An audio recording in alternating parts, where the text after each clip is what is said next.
Hey everyone, welcome back to a new Rocketblocks mock interview. Today we've got a brand new case titled Remote Reckoning. In this very timely consulting case, we delve into a crucial decision for a prominent fintech company that's contemplating a return to office mandate for its 20,000 employees. The case revolves around revitalizing company culture and productivity. Ultimately, the question the client is asking is this: should LedgerLogic make the move back to the office? And joining us today is Ben Wilson, who will be playing the interviewer. Ben is currently a director at Alvarez and Marsal and completed his MBA from the University of Virginia's Darden School of Business. Our candidate for today is Matthew Calvert. He's currently the director of methane results at Kairos Aerospace and previously worked as a consultant at BCG. So without further ado, let's get started. Hi, everyone. I'm Ben Wilson. I'm currently a director with Alvarez and Marsal, and I'll be playing the interviewer today. Hi, everyone. My name is Matthew Calvert. I'm currently the director of methane results at Kairos Aerospace.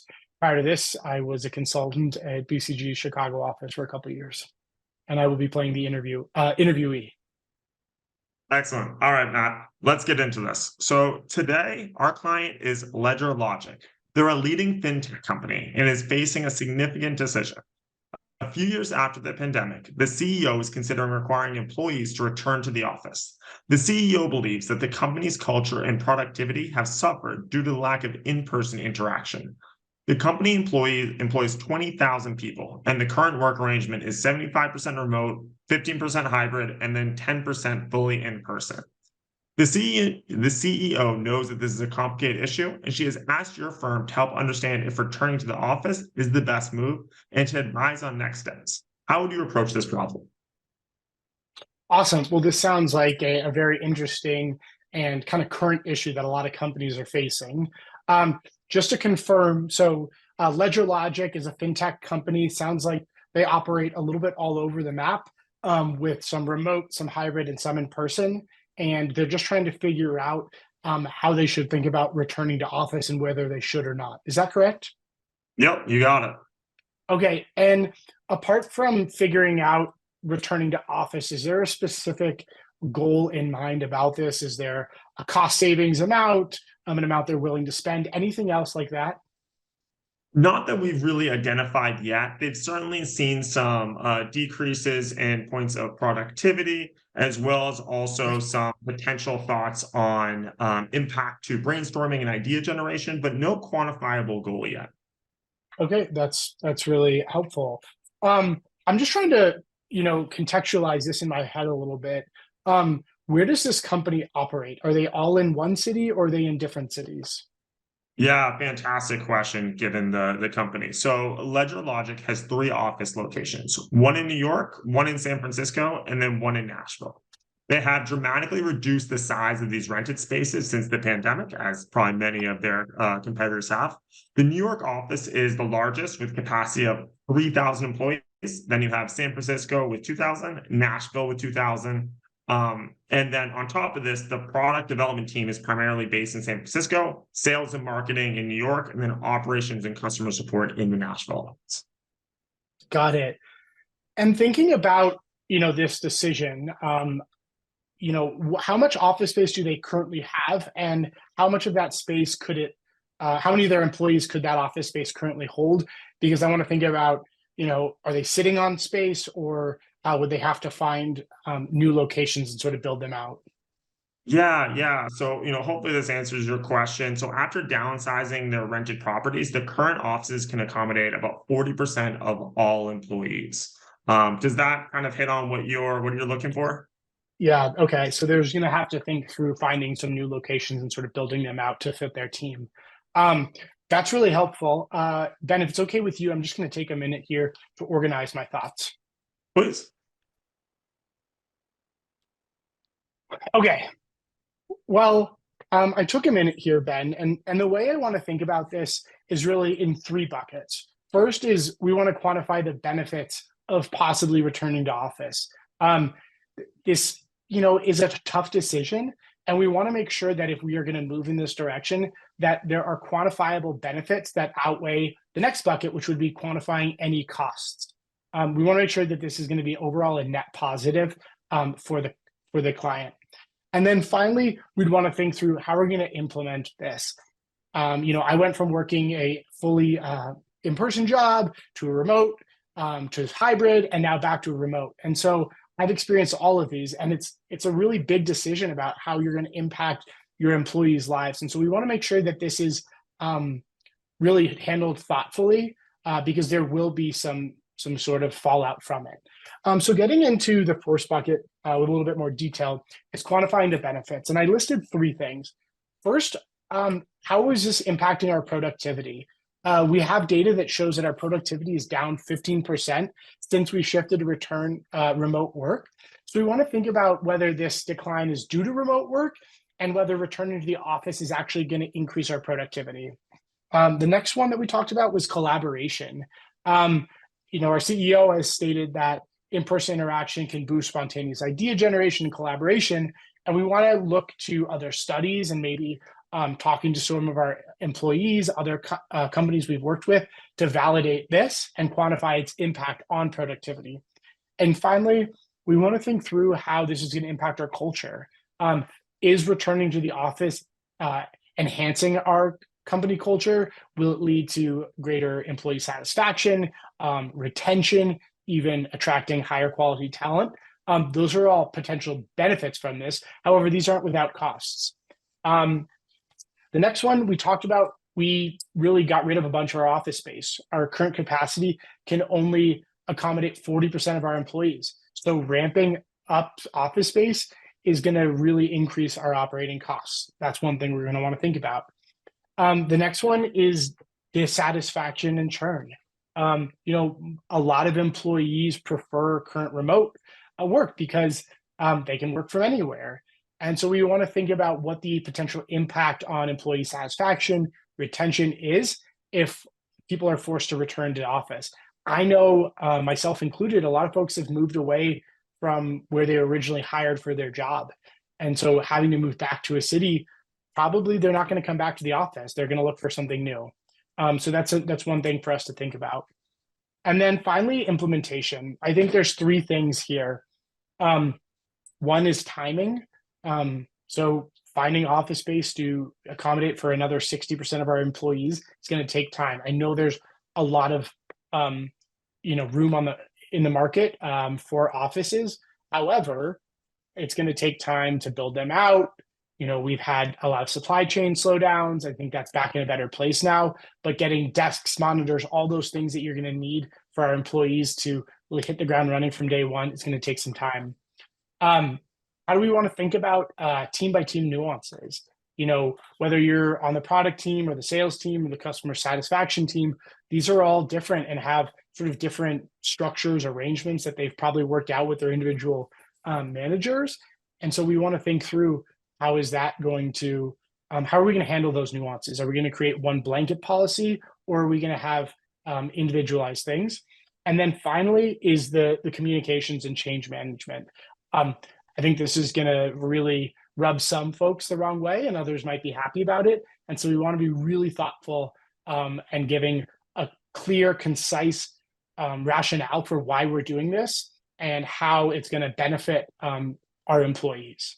So I think if I could start, I'd love to think about the benefits here and kind of quantifying those benefits. Do we have anything about that? We do a bit, certainly. So I'm going to put something up on screen, and I'm also going to provide some context for yourself. Help understand the potential costs of the change. An analyst on our team has actually pulled together the following information in this table. So the analyst also found industry benchmarks to help understand the risk of attrition. Specifically, one study found that 80% of employees living more than 50 miles from an office will leave a company that forces their return, and 25% of employees living within 50 miles of an office will leave the company if required to return to the office. Kind of just some of the points that you were actually making in your framework, which were spot on. So knowing that, can you estimate how many LedgerLogic employees might be at risk of attrition if the company decides to return to the office? And how might this cost LedgerLogic, in the long term? Yep. Okay. So here I see the four teams, the number of employees that are on those teams, and then the percentage of those employees living within 50 miles of either of our 3 office locations, New York, San Francisco, and Nashville. And so what I'm going to do here is I'm going to calculate the number of employees that are within 50 miles. And then that'll give us one group that are at lower risk for attrition. All the employees that are outside of that 50 miles will be our group that's a higher risk of attrition. So the lower group, I'll calculate the number and then calculate the number that are at risk by multiplying those times the 25% risk. And then outside of 50 miles are going to be those further away at the 80% risk of attrition. Does that sound like the right approach? Excellent. Let's do it. Great. So for product and engineering, I have 50% of that 4,000, so 2,000 employees. For the sales team, 75% of the 3,000, so 2,250. For marketing, 40% of the 2,000, so 800. And then customer support, we have 80% times that 5,000, so that's 4,000. So 2,000, 2,250, 800, 4,000.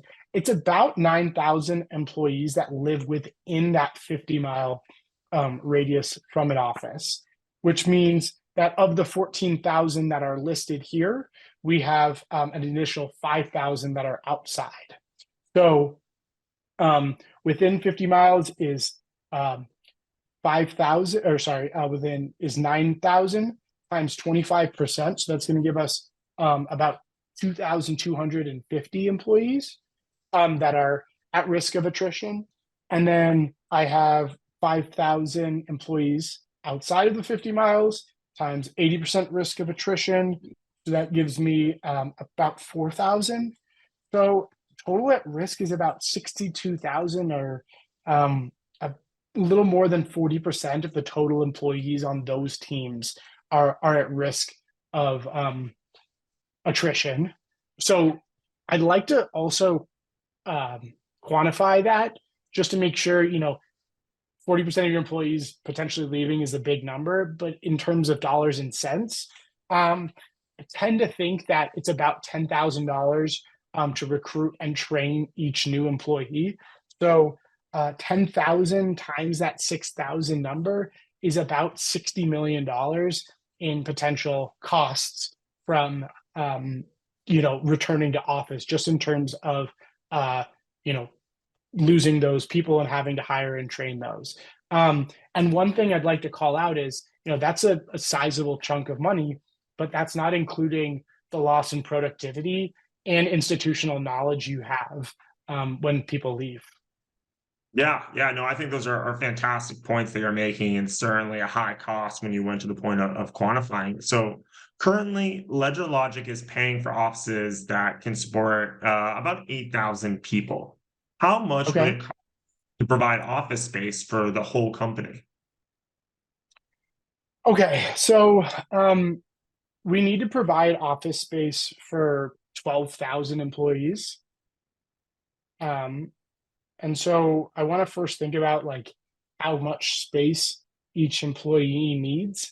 And so I'm going to assume, it's not a ton of space, but let's say a 10 by 10 area for each employee. So I think that's going to be 100 square feet.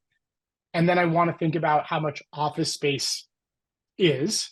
And so I've heard a variety of figures depending on the city. Nashville is probably going to be lower than San Francisco, New York.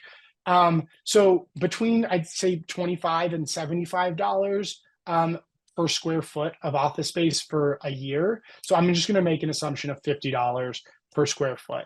So we have $50 times the 100 square feet per employee.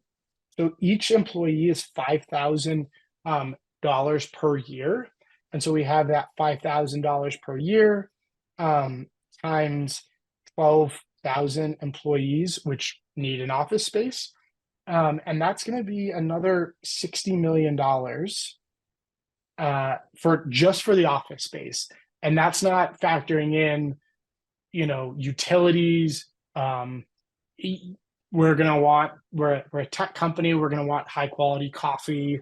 We're going to want some great snacks. We're going to need, support staff, security, monitors, desks, all of those things. So those are going to be additional costs as well. Yeah, I think that's a fantastic assumption. I think you've done a really good job kind of assessing that whole cost side of the equation. And I'm having some questions kind of come up about the other side of it. So, from a revenue estimation point, how would you quantify the potential revenue impact of returning to the office? And if I can give you some kind of like numbers to shape your thinking around that. So, LedgerLogic does about 20 billion in revenue per year. Since going Okay. remote, growth has dipped from 8% per year to about 5% per year. And so operating margins have held constant about 20% during that shrinking time period. Um, Okay. there's there's also been a 15% decrease in productivity since the shift to remote work, which I know you had referenced and called out previously. And this is measured by various kind of KPIs and project completion times. But customer satisfaction after support interactions is also down 5%. So maybe you can kind of walk me through your thinking on how to approach this. Yeah. So I think one of the first things I'm thinking through here, it's really difficult to directly blame the slowdown in growth or productivity due entirely to remote work. So this idea of 15% drop in productivity with the fact that growth has continued, but a little bit smaller rate and margins have held flat, it's hard, but I'm going to assume that the remote work is responsible for all of the growth reduction just for the fact of like trying to calculate this. So we say that it's $20 billion in revenue and at 5% growth. So I want to calculate the growth, and then using a margin, I'm going to calculate what the profit growth is per year before, and then say, I'm trying to calculate what the growth slowdown is costing us rather than the productivity, because that's one thing that we can really think about. And then we'd think about whether or not returning to the office is going to increase the productivity, more creative ideas, and that would help then account for help us grow faster. Does that make sense? Yeah, it does. Please. Okay. So we have $20 billion in revenue at 5% growth. So we have $1 billion in growth per year. And can I assume 20% margins here? Yep, fair. Okay. So with 20% margins for a fintech company, that's $200 million in profit added each year at the 5% growth. That's what we're experiencing today. So if we can get back to that 8% growth, we have $20 billion in revenue, 8% growth. That's going to be $1.6 billion a year in growth. And then from there, I'm going to say 1.6 at 20% margins is 320 million. And so the growth slowdown is costing LedgerLogic 120 million in margin the first year. So if we can try, maybe with a smaller subset of the team, to get to maybe a bit of an experiment in their part of the business unit, in their business unit of being back in the office, and see if that business unit starts to grow faster, then we can extrapolate that to the full company and say, if they are more profitable, they lead to more higher growth, then we're making up for that. That's 320 million. It's 120 million more, which is what we saw from the costs of attrition and training and the office costs. And so we see that this will pay off pretty quickly if we are able to generate higher growth from being back in the office. Excellent. I think those are fantastic points. I think you really worked well, both the revenue and cost side, as well as, being able to quantify the attrition piece. But, outside of those and those pieces that we've discussed thus far, how do you help the company think through the risks of returning to the office? Yeah, that's a really good question. I think the first one is like employee morale and how that deals with productivity. So I remember, at times when I've been told I needed to return to the office, if there's a good reason for being back in the office and the whole team is there and we're having productive meetings and we're enjoying our time together while still respecting some of the flexibility of remote work, I think it's great. You become more productive. You don't have to say, hey, Ben, can I hop on a Zoom? Can I hop on a phone call? You're able to just, peek over someone's shoulder, interact. But if the office isn't fully set up, it has a lot of strict requirements, like you have to be at your desk 40 hours a week, whatever it is, and it's kind of a jolt, then morale could dip, productivity could dip, and then you're going to have even higher attrition. And so we want to think through how people feel about this and start thinking through like the messaging and what they would want to see from being back in the office. The next one is, how is this going to impact our brand image and our reputation? If this is prioritizing business over employee well-being, people might go and look for another, work with another company. And so we'd want to think through, how is this going to impact our press and social media images? And maybe have some conversations with our top performers as well to get their insight into this and think, if we're going to lose our top 80, our top 20% of people, that's an even bigger loss than just losing 20% of people overall. And then finally, I think logistically, we would need to, really more than double our office space. And so this is going to take a lot of time and money from our operations and our finance team. And so is it worth taking their eyes off of other projects to focus on returning to office? And if we deem it is, then, then that's fine. And then finally, there's always a regulatory risk. We have to think about, are we building ADA compliant offices? How is this going to impact people with young kids? Those are just a couple of things that are on my mind. Yeah, and I think that's a fantastic and very compelling list. So we've been able to give, some of your risk analysis to the CEO, and she's bullish on moving back to the office, but would really like yourself and the company's help to de-risk the transition. What ideas would you have in terms of advice to provide to her? Okay. Do you mind giving me like 5 seconds just to organize my thoughts? Please do.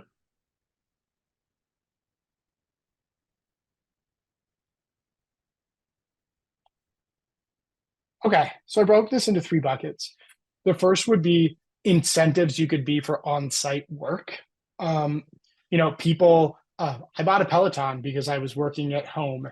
And so could you give benefits that like helping pay for a gym membership, so people don't have to, do a Peloton or an at-home workout between meetings while working at home, but you're giving them an incentive for coming back to the office, and then you get this benefit. I think I said great food and snacks. If you're providing lunch in the office, you don't have to go buy it at the grocery store or go buy it at a restaurant. And so that's basically another additional compensation. You could also just give bonuses for hitting certain thresholds. If you're in the office 80% of the days, you get X, whatever it is. And maybe even making it stock in the company, so you're really tying their sort of benefits and productivity to the company's success as well. The next one I would say is you need to take your time with this. You want to give people significant lead time so that they can start lining up schools, babysitters, gym, whatever those things are, so that they can plan for this. I think time for the operations and the finance teams is really going to be important, because trying to rush this, and if you don't handle it correctly, could really, increase those risks from an attrition standpoint, bad press. And then, thinking about how you're going to handle this with new hires. So if you're a fintech company, you're probably going to be recruiting a lot of folks from business schools, engineering degrees, things like that. And so you'd want to start messaging this with the people who haven't even interviewed yet, so that they can sort of figure out, is this the right fit? The last one would be respecting team-based rules. Not all of our teams are the same. They don't have the same types of people, motivations, etc. And so we want to make sure that we're talking to the leaders of those teams and allowing them to set timelines and rules about returning to work, so that it's best for the company, but also best for those teams. Excellent. Excellent. I think that's, certainly very encompassing, takes a few different perspectives and angles as well, from, personal to business. The CEO is, en route. She'd, probably love to hear your final recommendation. What would you have to tell her? Yeah, so I would recommend a slow, phased approach to returning to the office for LedgerLogic. The first reason is the costs are large. We said it would be an additional about $60 million per year in office costs. And it could be about $60 million in just recruiting and training new employees from the attrition that this causes. That's not including the loss of productivity and the loss of institutional knowledge. So those are really big. However, the numbers that we've calculated show that returning to the office has potentially high growth upside and could cancel those out in the first year. However, the numbers there are a little bit squishier. So we're less confident in those because it's a harder thing to quantify. So we'd want to do this phased approach to make sure that we're not putting all of our eggs in one basket and forcing something that might not have that same productive upside. And so by doing this slowly and maybe focusing on one office at a time will help us see really what the benefits are, as well as get some key learnings as we roll it out to the other 2 offices. Excellent. Thank you very much, Matt. Thank you. Hey everyone, it's Kenton Kavesky here, the founder of Rocketblocks. Thank you so much for watching this mock interview video. I hope you found it informative and helpful as you are getting ready to prepare for your own interviews and hopefully landing that job offer you are excited about. We have a ton of great content on the Rocketblocks channel coming out on a weekly basis, mock interviews, mini lessons, and chats with our Rocketblocks experts. So if you haven't subscribed yet already, please do so. There is a big red button below. And if you hit that, you'll get all of our content as soon as it comes out. Thanks for watching and have a great day.